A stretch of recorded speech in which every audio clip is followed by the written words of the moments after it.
អនុញ្ញាតគ្រប់ជំរាបសួរអ្នកទាំងអស់គ្នាស្វាគមន៍មកកាន់ Channel ធនធាន Official ថ្ងៃនេះធនធាន Official នឹងធ្វើការចែករំលែកទាក់ទងទៅនឹងការ add ឧបករណ៍មួយចំនួនដែលយើងប្រើប្រាស់នៅក្នុងកម្មវិធី Word អញ្ចឹងដើម្បីកុំឲ្យខាតពេលវេលាយូរឥឡូវខ្ញុំចាប់ផ្ដើមធ្វើកិច្ចការរបស់យើងតែម្ដងបាទអញ្ចឹងយើងចាប់ផ្ដើមបើកកម្មវិធី Word មកបាទជាងឧទាហរណ៍ថានេះគឺជាកម្មវិធី Word មួយដែលខ្ញុំបានធ្វើរួចបាទចឹងឧទាហរណ៍ថាការ add ឧបករណ៍មួយចំនួននៅក្នុងcustomize the quick access toolbar ចឹងការ add ឧបករណ៍ហ្នឹងគឺវាមានសារៈសំខាន់ណាស់ព្រោះកាលណាដែលយើង add ទៅគឺយើងអាចងាយក្នុងការរកណាចឹងដើម្បី add គឺយើងអាចចុចនៅលើសញ្ញាព្រួយនេះបាទនេះចឹងនៅលើហ្នឹងវាមានត្រឡប់ក្រោយហើយនិងត្រឡប់ទៅមុខណាចឹងយើងអាច add ចុចនៅលើនេះបាទចឹងយើងអាចឧទាហរណ៍យើងចង់បាននេះ print preview and print នេះយើងអាចចុចលើវានឹងចេញបាទនេះអានេះខ្លីៗបាទចង់បាន new បាទ new page យើងចុចមកបាទនេះបាទ save បាទវាចេញមកតែម្ដងបាទយើងចង់ដាក់ throw table បាទគូតារាងអញ្ចឹងយើងអាចដាក់មកបានបាទហើយវាមានច្រើនទៀតដល់យើងយកមក comment មកបាទមក comment ហើយយើងចុចបាទ align left add មកបាទ copy បាទ copy add មកបាទ font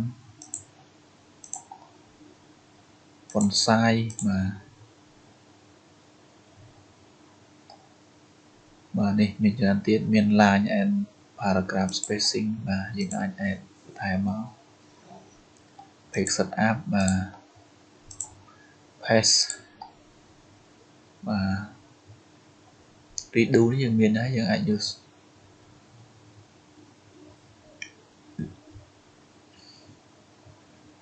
បាទ save ទាក់ទងការដាក់តារាងបាទអញ្ចឹងនៅពេលដែលយើង add រួចហើយយើងអាចចុច OK មកបាទអញ្ចឹងវានឹងរត់មកខាងលើនេះទាំងអស់បាទនេះឧទាហរណ៍ថាខ្ញុំចង់ចុច print preview ខ្ញុំចុចត្រង់កន្លែងនេះមកបាទអញ្ចឹងវានឹងចេញ print preview ឲ្យយើងណាបាទអញ្ចឹងវានឹងងាយបែបហ្នឹងឧទាហរណ៍ថាខ្ញុំចង់បានខ្ញុំ select អានេះបាទហើយអាចរើស font រើសទៅ home អីបានបាទ11ទៅ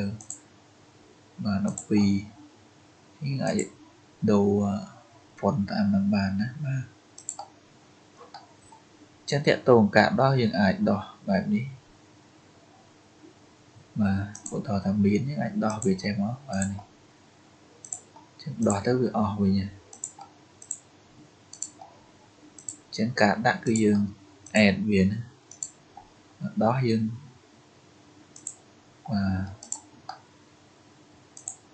បាទនេះ remove មកបាទនេះតាក់ទងការ remove ណាបាទអូខេអញ្ចឹងវាបាត់អស់ហើយនេះបាទអញ្ចឹង add គឺដាក់បែបហ្នឹងមក undo ត្រឡប់ក្រោយ redo បាទត្រឡប់ទៅមុខអញ្ចឹងមួយទៀតអញ្ចឹងមិញគឺយើងអាចដាក់តាមរយៈនេះបាទចង់បានច្រើនយើងយកមក comment ណាបាទ add វាមកវានឹងបានហើយណាវិធីមួយទៀតគឺយើងអាចមកស្ដាំលើនេះហើយយើងយក customize the ribbon បាទអញ្ចឹងវាចេញបែបនេះអញ្ចឹងឧទាហរណ៍ថាយើងចង់បានណាចង់បាន copy add មក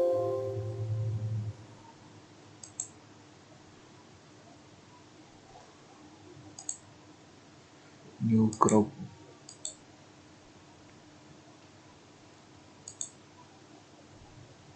mà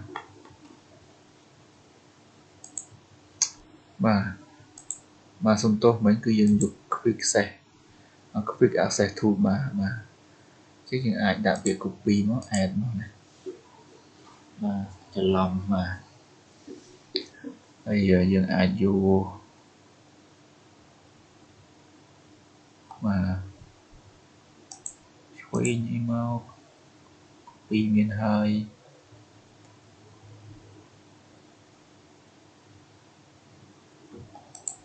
s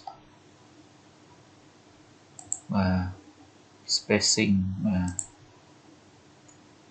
save as mà miền trả tiết spelling grammar và đi rúm mà anh ấy vì tệ tôn nâng vậy để dừng pra chỉ những ngó cứ những ai đạo việc bán mà để những cực hai dừng pra vì chỉ bị chạm mà bullet ní có những ai đạo về nó center mà khăn mà lấy tệ tôn cả ad với trong remove chứ ai chọn được mà remove nó với tờ mình hay dương chọn ok nó cứ virus màu tam này nó còn đấy mà nè đó những ai đó trong đi các bạn chọn comment màu comment nó hay những ai remove về tranh nhé mà remove về tranh mà tranh này chọn ok nó với nó bắt nó lên đi mà chứ là tệ tôn tôi nâng cả thư customize được quick access toolbar nó cứ những ai vừa tam pi đặc biệt nhưng chọn lên đi các bạn mà những trang mouse đam lên đi các bạn và cứ chạy này những vô quick access toolbar mà trang add hiện tại bởi trang remove video bị chạy này mà check ok mà video này cứ miền đặt cẩn nắng hay xuống thay mà con nó net ởนี้để bạnចូលរួមទស្សនាវីដេអូដ៏ខ្លីមួយនេះហើយសង្ឃឹមថាអ្នកទាំងអស់គ្នាអាចដាក់បានណាបាទអញ្ចឹងអានេះវាមានដូចគ្នាទេណាវាមាននៅក្នុង home ហ្នឹងគឺវាមានតកតងការបដូរ font បាទដូរទំហំអីគឺវាមានដូចគ្នាប៉ុន្តែយើងគ្រាន់តែយើងចង់ដាក់នៅខាងលើដើម្បីងាយស្រួលមើលគឺយើងដាក់បែបហ្នឹងណាបាទ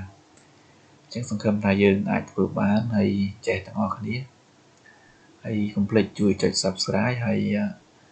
ដើម្បីទទួលបានវីដេអូថ្មីៗលោកអ្នកអាច comment ក៏បានចុច like ក៏បានឬក៏ចុច Subscribe ហើយដាក់រូបសញ្ញាកណ្ដឹងមកនឹងទទួលបានមេរៀនថ្មីមុនគេណាបាទសូមអរគុណសូមជម្រាបលា